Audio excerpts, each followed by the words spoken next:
स्वप्ने विश्वं यथा तत्स्थं जाग्रत्यपि तथेति चेत् सुषुप्तौ कस्य किं भाति कस्थायी तत्र चेतनः. சொப்னத்துல வரக்கூடிய காட்சிகள் மித்யையானது. காரணம் அதீர்கத்வாச்ச காலஸ்ய, தீர்க்க காலம் இல்லாததுனால. இது ஒரு சரியான நியாயமாக இருந்தால், லாஜிக்காக இருந்தால், ஜாகிரத்தில் வரக்கூடிய காட்சிகளும் மித்யையானது. ஏனெனில் அதுவும் அதீர்க்கமான காலம்தானே, தீர்க்க காலமா இருக்கிறது இல்லையே.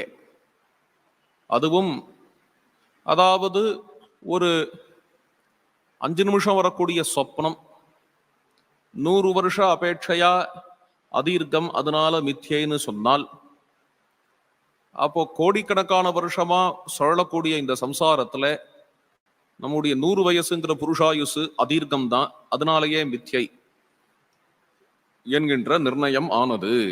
இதான் ஆரம்பம், 6வது உல்லாசம். அப்படி இருக்கும் பொழுது சுஷுப்தௌ கஸ்ய கிம் பாதி, ஆழ்ந்த தூக்கத்துல யாருக்கு என்ன தெரியறது? கஸ்தாயி தத்ர சேதனஹா, அங்க சுஷுப்தியிலையும் இருக்கிறவன் யார்? எல்லாம் ஓஞ்ச பிறகு சுஷுப்தியிலையும் இருக்கிறவன் யார் என்கிறது கேள்வி. இதுக்கு மேல ஒரு சில ஸ்லோகங்கள் பௌத்த மதத்துல வரக்கூடிய கொள்கையை பத்தி சொல்றார் சுரேஸ்வராச்சாரியார். போன உல்லாசம் ஆரம்பத்துல லோகாயதம் சொன்னார் இல்லையா, இந்த உல்லாசம் ஆரம்பத்துல பௌத்த மதம். சர்வம் சக்ஷணிகம் சூன்யம் சர்வமேவ ஸ்வலக்ஷணம் சங்காத பரமாணு நாம் மகாம்பு அக்னி சமீரணாக. ஜகத்துல ஏற்படக்கூடிய எல்லாமே க்ஷணிகம்தான். அனித்யம்தான் சொல்றதுக்கும் க்ஷணிகம்தான் சொல்றதுக்கும் வித்தியாசம் இருக்கு. அனித்யம் அப்படிங்கிறது வேதாந்திகளும் ஒத்துப்பா, எல்லாருமே ஒத்துப்பா, லோகாயத்தால் கூட ஒத்துப்பா. க்ஷணிகம் அப்படிங்கிறது பௌத்த மதத்துக்கே உரிய விஷயம். அதாவது இந்த ஜகத்து பரமாணுக்களால் ஆனது. ஒவ்வொரு பரமாணுவும் க்ஷணத்துக்கு க்ஷணம் தோன்றி தோன்றி மறையிறது. க்ஷணத்துக்கு க்ஷணம் தோன்றி தோன்றி மறைகின்றன பரமாணுக்கள். இதுதான் ஜகத்தினுடைய சங்காதம் என்கிறது பௌத்தத்தில் உள்ள சித்தாந்தம். சர்வம் து க்ஷணிகம். ஒரு ஒரு அவ்யக்த பிரகிருதி அல்லது ஒரு அடிப்படையான எனர்ஜி, அதுலேருந்து மேனிஃபெஸ்ட் ஆறுதுதான் இந்த ஜகத்தினுடைய நாமரூபங்கள் என்கிறத பௌத்தம் ஒத்துக்கல. பௌத்தத்தை பொறுத்த வரைக்கும் க்ஷணத்துக்கு க்ஷணம் பரமாணுக்கள் தோன்றி மறையறதே எங்க தோன்றி மறையிறது அப்படின்னு சூன்யத்துல. சூன்யம் என்கிறத ஆதாரமாக கொண்டுதான் இந்த பரமாணுக்கள்லாம் தோன்றி தோன்றி மறையிறது. அதுக்கப்புறம் இந்த 4 பூதங்கள், ஆகாசத்தை விட்டுடுங்கோ, ஜலம், அக்னி, வாயு, பிருத்திவிங்கிற இந்த 4 பூதங்களும் பரமாணுக்களுடைய சங்கத்தினால, பரமாணுக்களுடைய கூட்டுனால ஏற்படுகின்றன. மனுஷ்யாதி சரீராணி ஸ்கந்த பஞ்சக சம்ஹதிஹி ஸ்கந்தாஸ்ச ரூப விஞ்ஞான சஞ்ஞா சம்ஸ்கார வேதனாஹ. லோகமே 5 ஸ்கந்தங்கள்ல இருக்கு என்று அடுத்தது. 5 ஸ்கந்தங்கள் எதுன்னா ரூபம், விஞ்ஞானம், சஞ்ஞா, சம்ஸ்காரம், வேதனை என்ற 5 ஸ்கந்தங்கள்ல இந்த லோகம் இருக்கு. ரூப்யந்த இதி ரூபாணி, நிரூபிக்கப்படுவதால் முதல் ஸ்கந்தத்துக்கு ரூபம் என்று பெயர். அது 2ஆ பிரியறது. விஷயாக ச இந்திரியாணி சே, விஷயங்கள் இந்திரியங்கள் என்று. விஷயேந்திரியோர் ஞானம் விஞ்ஞான ஸ்கந்த உச்சதே. 2வது ஸ்கந்தம் விஞ்ஞான ஸ்கந்தம். விஷயம், இந்திரியம் இவைகளுடைய ஞானத்துக்கு விஞ்ஞான ஸ்கந்தம் என்று பெயர். ரூபஸ்கந்தம் விஞ்ஞான ஸ்கந்தம் ஆயிடுத்து. 3வது ஸ்கந்தம் சஞ்ஞாஸ்கந்தம். இந்த சஞ்ஞாஸ்கந்தத்துக்குள்ள 5 விபாகம் இருக்கு. சஞ்ஞா குண கிரியா ஜாதி விசிஷ்ட பிரத்யயாத்மிகா. சஞ்ஞா குணம் கிரியா ஜாதி விசிஷ்ட பிரத்யம் என்கின்ற 5 ஸ்கந்தம் 5 பாகம் சஞ்ஞாஸ்கந்தத்துக்குள்ள இருக்கு. பஞ்சதா கல்பனா புரோக்தா சஞ்ஞாஸ்கந்தஸ்ய சௌகதைஹி. சஞ்ஞாஸ்கந்தத்துக்குள்ள 5 பாகம் இருக்கு. அதுல கவாம் கௌரிதி சஞ்யோக்தா, பசுக்களுக்கு கௌஹு என்ற பெயர், இதுக்கு சஞ்ஞானு பெயர், சஞ்ஞான பெயர். ஜாதிர் கோத்வம் து கோகதம், பசுக்களுடைய ஜாதி எதுன்னு கோத்வம் என்கிறது. அந்த பசுவனுடைய குணம் அது கோத்வம். அப்புறம் பசுவனுடைய குணங்கள் எது அப்படின்னா குணாஹா சுக்லாதயஸ்தஸ்ய, அது வெள்ளையா இருக்கு இத்தியாதிகள்லாம் குணங்கள் பசுவுக்கு. அப்புறம் பசுவனுடைய கிரியைகள் என்னென்ன, கச்சதி ஆத்யாஹா ததா கிரியாஹா, நடக்கிறது முதலியவைகள் கிரியைகள். அதுக்கடுத்தது மேல ஷிருங்கி சதுஷ்பாத் லாங்கூலி விசிஷ்ட பிரத்யயோ ஹ்யசௌ, அதுக்கு இருக்கக்கூடிய ஸ்பெஷாலிட்டி விசிஷ்ட பிரத்யயம்னு பேர். அது என்னன்னா கொம்புகள், அதுக்கப்புறம் 4 கால், அதுக்கப்புறம் வால் முதலியவைகள்லாம் விசிஷ்ட பிரத்யயம். ஏவம் பஞ்சவிதா கிருப்திஹி சஞ்ஞாஸ்கந்த இதீரியதே, இது மாதிரி 5 விதமா இருக்கிறதுக்கு சஞ்ஞாஸ்கந்தம் என்று பெயர். அதுக்கு அடுத்தது இருக்கிறது சம்ஸ்கார ஸ்கந்தம். ராகாத்யாக புண்ணிய பாபேச்ச சம்ஸ்கார ஸ்கந்த உச்சதே. ராகம் துவேஷம் புண்ணியம் பாபம் இதெல்லாம் சம்ஸ்கார ஸ்கந்தம் என்று பெயர். அடுத்தது வேதனா ஸ்கந்தம். சுகம் துக்கஞ்சே மோகஸ்சே ஸ்கந்தஸ்யாது வேதனா ஹ்வயஹா. சுகம் துக்கம் மோகம் இது 3ம் வேதனா ஸ்கந்தம். பஞ்சபிய ஏவ ஸ்கந்தேபியா, இந்த 5 ஸ்கந்தங்கள் தான் இருக்கு. இதை தவிர ந அந்யஹா ஆத்மாஸ்தி கஷ்டன, ஆத்மானு ஒண்ணு இல்லவே இல்லை, ஆத்மானு ஒண்ணு இல்லவே இல்லை என்கிறது பௌத்த சித்தாந்தம். ந கஷ்டித் ஈஸ்வரஹா கர்த்தா, ஆத்மாவே இல்லைன்னா அப்புறம் ஈஸ்வரன் எங்க இருக்கார்? லோகத்துல நித்தியம், இது பெரிய டேரிங்கான ஸ்டேட்மெண்ட் பௌத்தத்துல. எனக்கு தெரிஞ்சு வேற யாரும் இந்த சித்தாந்தத்துக்கு இது மாதிரி சொன்னது இல்லைன்னு நினைக்கிறேன். பகவான் புத்தர் தான் சொன்னார். அது இது சத்தியம்னே ஒண்ணு இல்லை, முடிஞ்சு போச்சு. இப்படி ஒரு தரிசனம், இப்படி ஒரு சித்தாந்தம், சத்தியம்னே ஒண்ணு கிடையாது. ஆதாரமான அதிஷ்டானமான சத்தியம்னு ஒண்ணு உண்டோ இல்லையோ, அதுவே கிடையாது, முடிஞ்சு போச்சு. சத்தியமே சூன்யம் இங்க. அப்ப என்ன ஆறுது அப்படின்னா, ஆத்மாவே கிடையாது அப்படிங்கும் பொழுது அதுக்கப்புறம் ஈஸ்வரன் ஏது? ஈஸ்வரன் அப்படின்னா கஷ்டித் ஈஸ்வரஹா கர்த்தா ஸ்வகதாதிசயம் ஜகத் ஸ்கந்தேபியா பரமாணுபியா க்ஷணிகேபியா அபிஜாயதே. பூர்வக்ஷணாதேவ க்ஷணஸ்யாத் உத்தரோத்தரஹா. ஒரு க்ஷணத்துல ஒரு பரமாணு வருது, அந்த க்ஷணத்திலேயே அது மறையிறது. ஒரு க்ஷணத்துல தோன்றி அடுத்த க்ஷணத்துல மறையிறது, அடுத்த க்ஷணத்துல இன்னொரு பரமாணு வருது, அடுத்த க்ஷணத்துல மறையிறது. இதுக்குதான் க்ஷணிகவாதம் என்று பெயர். ஆனா எல்லாம் அப்படியே நிரந்தரமா இருக்கிற மாதிரி தோன்றுகிறதே என்ன, போன பரமாணு மாதிரியே கிட்டத்தட்ட அடுத்த பரமாணு தோன்றுகிறது.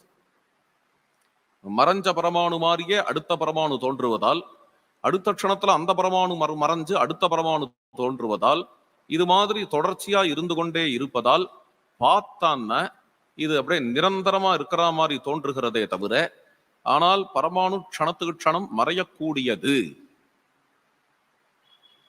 இது நமக்கு பிசிக்ஸ்ல கொஞ்சம் கொஞ்சமா அவ ஆராய்ச்சி பண்ணிட்டு போகும் பொழுது சரியா ஞாபகம் இல்லை எனக்கு. அட்லீஸ்ட் இன்னைக்கு பிசிக்ஸ் பேசுற பிளான் எனக்கு முன்னாடியே இருந்ததுன்னா கொஞ்சம் பார்த்துட்டு வந்திருப்பேன். இப்பதான் பிசிக்ஸ் பேசணும்னு தோன்றது. மேக்ஸ் பிளாங்கோ யாரோ தெரியல, எனக்கு ஞாபகம் இல்லை, ஒரு சயின்டிஸ்ட்.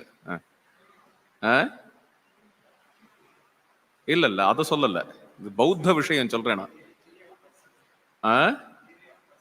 தியரி ஆஃப் பர்செப்ஷன் பேரா அதுக்கு. அதாவது நான் சொல்ல வருது என்னன்னா, நியூக்ளியஸ் இருக்கு இல்லையா, நியூக்ளியஸ்ல இருந்து இந்த எலக்ட்ரான் புரோட்டான்லாம் வருது இல்லையா, அது இங்க இங்க டக்குன்னு மறையிறது, டக்குன்னு அங்க தோன்றது, இங்க தோன்றி இங்க மறையிறது அப்படின்னு முதல்ல பார்த்தா. இது பார்த்த எல்லாம் க்ஷணிகவாதம் மாதிரி இருக்கும். இந்த ஸ்தரம் தான் புத்தர் கண்டுபிடிச்ச ஸ்தரம். க்ஷணிகவாதம்ங்கிறது எக்ஸாக்ட்லி இதுதான் என்ன பொறுத்த வரைக்கும். என்ன பரமாணுக்கள் தோன்றி மறையும், தோன்றி மறையும், தோன்றி மறையும். அப்படி தோன்றுகின்றது, அது மறையிறது, தோன்றுகின்றது, அது மறையிறது அப்படிங்கிறத அவ கண்டுபிடிச்சு அவ பிரமிச்சு போயிட்டா. நியூக்ளியஸ்லேருந்து அப்படி எலக்ட்ரான் புரோட்டான்லாம் தோன்றும் மறையும், தோன்றும் மறையுங்கிறத கண்டுபிடிக்கும் போது நமக்கும் தோணும் இது பௌத்தவாதம் அப்படின்னு. பௌத்தவாதத்தை கண்டுபிடிச்சிட்டா இவா. புத்தர் யோகத்துல பார்த்திருப்பாரு, அதை வேற எங்கேன்னு சொல்றது. இதை அவரோட தபஸ்ல, அவரோட யோகத்துல இந்த ஒரு ஸ்தரத்தை பார்த்திருப்பார் நேச்சர்ல. அதுலேருந்து தான் சொல்றாரு அவர்.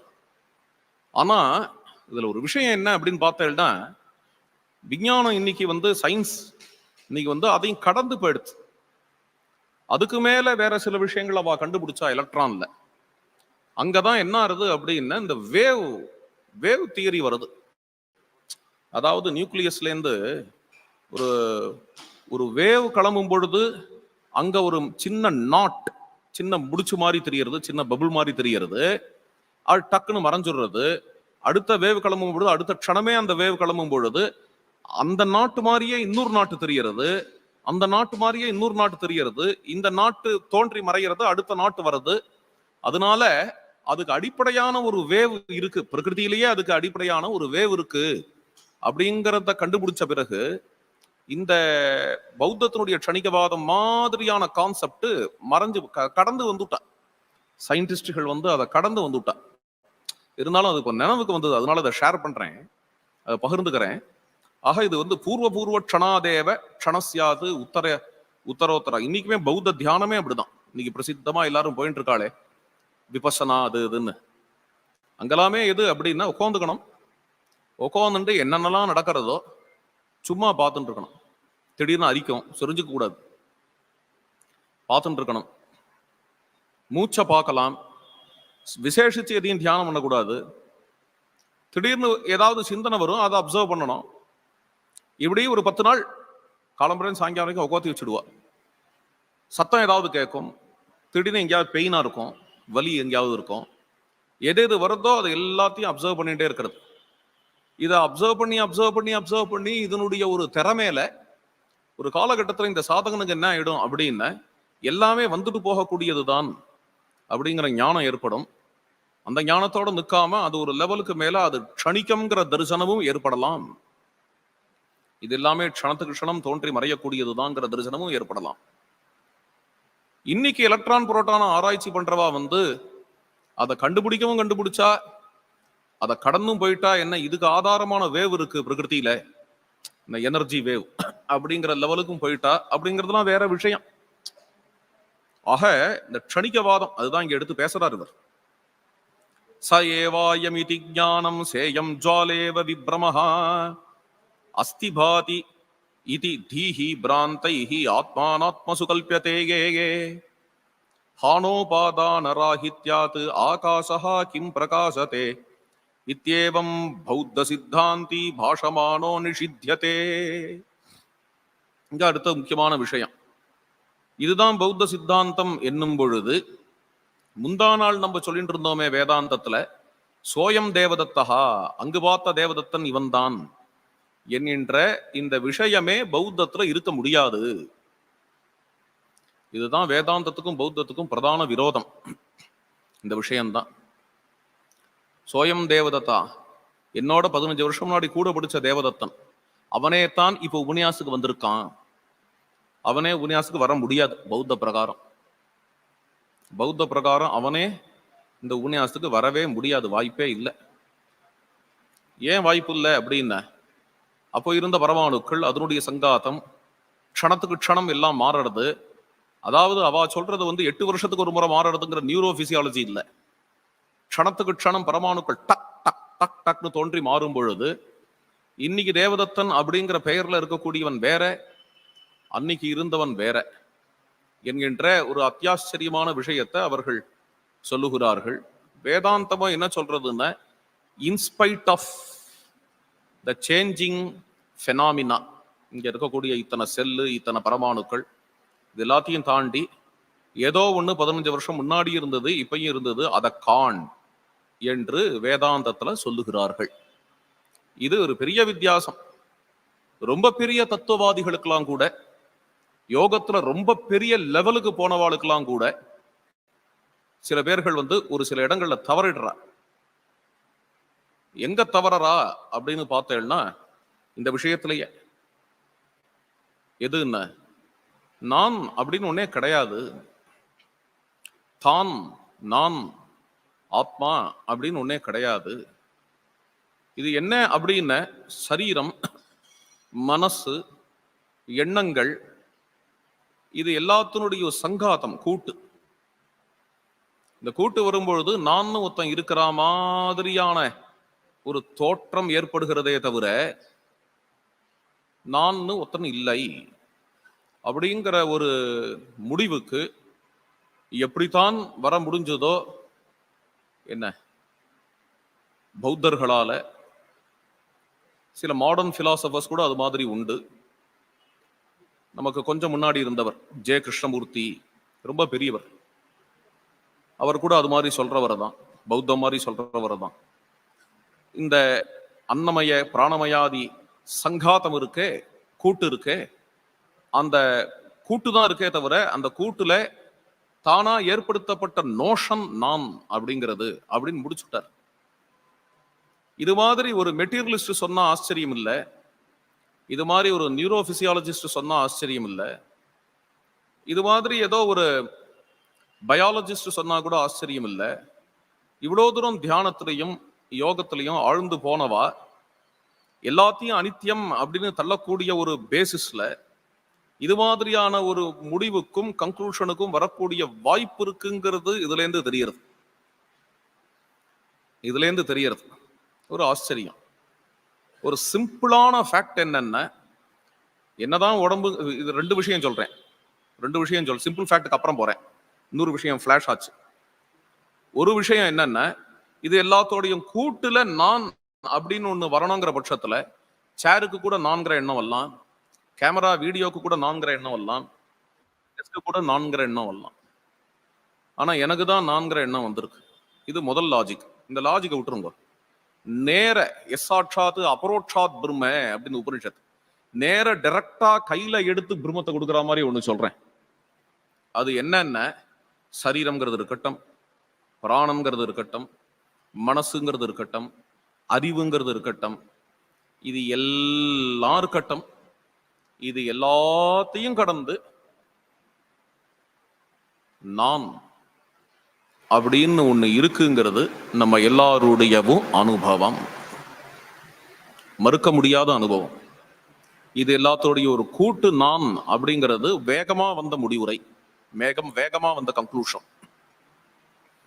இதுக்கு வேற லாஜிக்கே தேவையில்லை.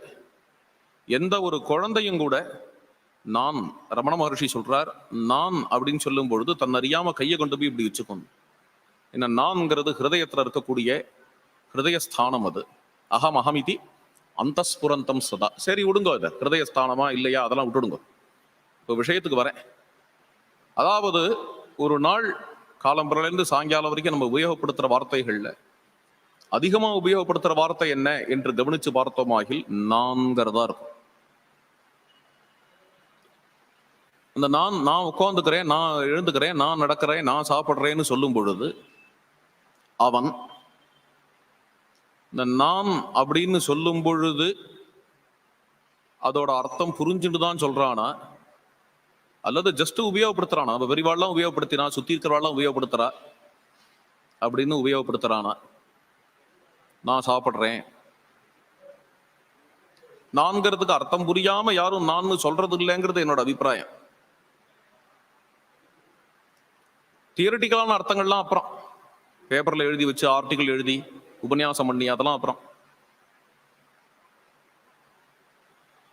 நான்கிற சொல்லு எல்லா பாஷையிலையும் எப்படி வந்தது?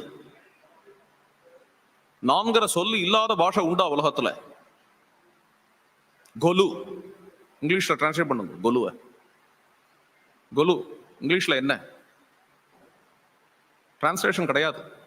ஏன்னா கொலு வைக்கிற கல்ச்சர் இங்கிலாந்துல கிடையாது. அவ்வளவுதான், சிம்பிள். ஒரு ஒரு கல்ச்சர்ல அந்த யூசேஜ் இருந்தாதான் அந்த வார்த்தையும் வரும். உஞ்சவிருத்தி இங்கிலீஷ்ல என்ன டிரான்ஸ்லேட் பண்ணுவாங்க? உஞ்சவிருத்தி, பெக்கிங்க, உஞ்சவிருத்தி என்ன டிரான்ஸ்லேஷன்? ஏன்னா உஞ்சவிருத்தின்னு ஒன்னே லண்டன்ல நடக்காது. அதுதான் இன்னும் என்ஆர்ஐ போடாதான் நடக்கும். பொதுவா கிடையாது, அப்படி ஒரு வழக்கமே கிடையாது. நான்கிறது எல்லா பாஷையிலையும் இருக்குங்கிற பட்சத்துல நான், யான், ஞான், தான், அகம், மே, ஹூ, நீ மராட்டி, ஐ இவ்வளவும் இருக்குங்கிற பட்சத்துல நிச்சயமா உலகத்துல யூனிவர்சலா இந்த அனுபவம் இருக்குன்னு அர்த்தம். எந்த ஒரு குழந்தையும் நான் அப்படின்னு சொல்லும் பொழுது ஒரு க்ஷணம் இந்த நானோட அர்த்தத்தை ஃபீல் பண்ணி தான் சொல்றது. நானோட அர்த்தத்தை ஃபீல் பண்ணி, நானோட கண்டென்ட்டை, அகம் பிரத்யயத்தை ஃபீல் பண்ணி தான் சொல்றது. ஆனா என்ன ஆயிடுறதுன்னா, ஒரு ஃபிராக்ஷன் ஆஃப் செகண்ட் நான் சொல்லும் பொழுது அதோட கண்டென்ட் வந்து ஃபீல் ஆறதே தவிர அடுத்த க்ஷணம் உலகத்தை நோக்கி மனசு ஓடுறதுனால அதுக்கப்புறம் கிரிய மேல மனசு ஓடிடுறது. நான் சாப்பிட்றேன், நான் குதிக்கிறேன், நான் விளையாடுறேன் அப்படிங்கும்பொழுது விளையாடுறேன், சாப்பிட்றேன், குதிக்கிறேங்கிறதுக்கு மனசு போயிடுறதுனால நான்கிற சொல்லுனுடைய கண்டென்ட் மறைஞ்சு போயிடுறது.